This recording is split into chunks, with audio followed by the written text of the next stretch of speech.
alunos! Bem-vindos à parte 2 da unidade 6, onde estamos tratando de barras solicitadas axialmente. Nesse vídeo de hoje, vamos falar de eixos estaticamente indeterminados. Então, vamos lá? Roda a vinheta!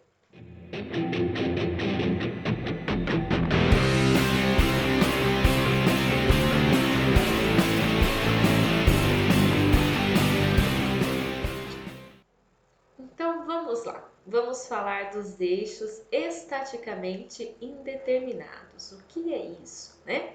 Bom, tratam-se de problemas em que as reações de apoio não podem ser determinadas utilizando apenas as equações de equilíbrio. Eu não consigo obter as reações de apoio conhecendo só as equações de equilíbrio, ou seja, elas não são suficientes para determinar as reações de apoio e é preciso uma equação adicional. Para construir essa equação adicional, nós vamos considerar a geometria da deformação. Assim, a equação adicional é decorrente do deslocamento da estrutura e vai fornecer para a gente uma condição de compatibilidade, a qual deve ser atendida para a solução do problema. Para resolver, os problemas dos eixos estaticamente indeterminados, nós vamos fazer uso de um princípio chamado princípio da superposição dos efeitos. Esse princípio prevê que os efeitos de um sistema composto por várias ações agindo em conjunto serão iguais à somatória dos efeitos parciais produzidos nesse corpo, quando cada ação é aplicada isoladamente, independente da origem da ação. Então, vendo aqui nessa figura de exemplo, eu tenho, num primeiro momento, aplicando apenas a força P1, aí num segundo momento, aplicando apenas a força P2.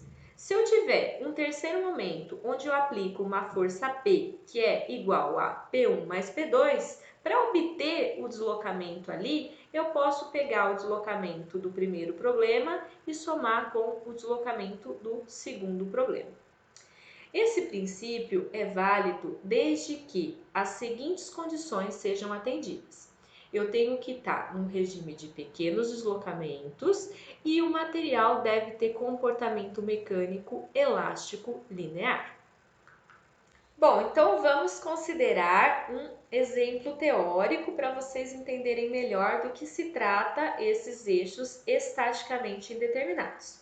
Então, vamos considerar essa barra indicada aqui, onde eu tenho as duas extremidades fixas, né? Então, tenho dois engastes e tenho também uma força F aplicada na seção B. Essa barra possui módulo de elasticidade E e área A constante ao longo de todo o seu comprimento. Bom, como nós vimos, sempre que eu for começar a resolução de um exercício, nós temos que desenhar o quê? O diagrama de corpo livre. Então, desenhando o diagrama de corpo livre para essa barra, nós obtemos o que está indicado aqui na figura abaixo. Então, nós vamos ter duas reações de apoio, que eu chamei aqui de RAX e RCX. Bom, a única equação de equilíbrio não redundante que eu posso escrever, para esse problema é somatória de forças em x igual a zero. Então, eu escrevo RAX mais RCX menos F igual a zero. Portanto, eu tenho agora uma equação e duas incógnitas, ou seja, o problema é estaticamente indeterminado. O uso de apenas equações de equilíbrio não é suficiente. Eu preciso de uma equação adicional. Quem vai ser essa equação adicional? É uma condição de compatibilidade. Bom, uma condição de compatibilidade adequada requer que o deslocamento relativo de uma extremidade em relação à outra seja nulo, uma vez que os apoios das extremidades são fixos. Então, eu posso escrever que ΔLAC é igual a zero. Então, agora nós teríamos duas equações e duas incógnitas. Então, seria possível resolver. Bom, mas como que a gente vai escrever essa equação? ΔLAC igual a zero em função das nossas incógnitas. Bom, para isso a gente pode utilizar a equação que foi desenvolvida na aula anterior, tá? Bom, lembrando que aquela equação só é válida quando eu tenho esforço normal N, módulo de elasticidade e área da seção transversal constante. Então, a gente tem que obter o esforço normal para a nossa barra. Então, o próximo passo para a resolução do exercício é obter o esforço normal para cada um dos trechos. Como a gente tem uma força concentrada aí na seção B, a gente vai ter dois trechos, né, com valores de esforço normal distintos. Então, nós temos que escrever ΔLAC é igual a ΔLAB mais ΔLBC igual a zero. E aí, substituir pelo valor do esforço normal em cada um dos trechos. Bom, como que a gente descobre o valor do esforço normal em cada um dos trechos? Nós temos que usar o método das seções. Então, usando o método das seções, eu cheguei aí no que está indicado, ó.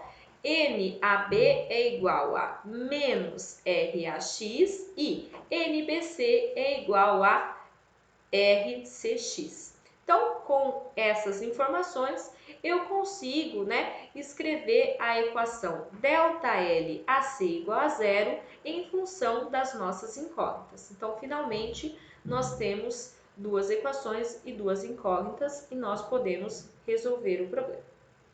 Bom, esse exercício teórico é só para vocês terem uma ideia, né, de como que é o passo a passo de se obter a resolução de um problema estaticamente indeterminado. Claro que na hora que a gente resolver os exercícios, isso vai ficar mais claro. Bom, o que eu queria que vocês percebessem? Bom, que a gente tem que sempre começar desenhando o diagrama de corpo livre, que a gente vai precisar também determinar os esforços solicitantes em cada um dos trechos onde ele varia e que sempre que tivermos problemas estaticamente indeterminados, precisamos de uma equação adicional, que virá de uma condição de compatibilidade de deslocamentos que nós teremos que perceber em cada um dos problemas. Vamos fazer alguns exercícios para que isso fique mais claro.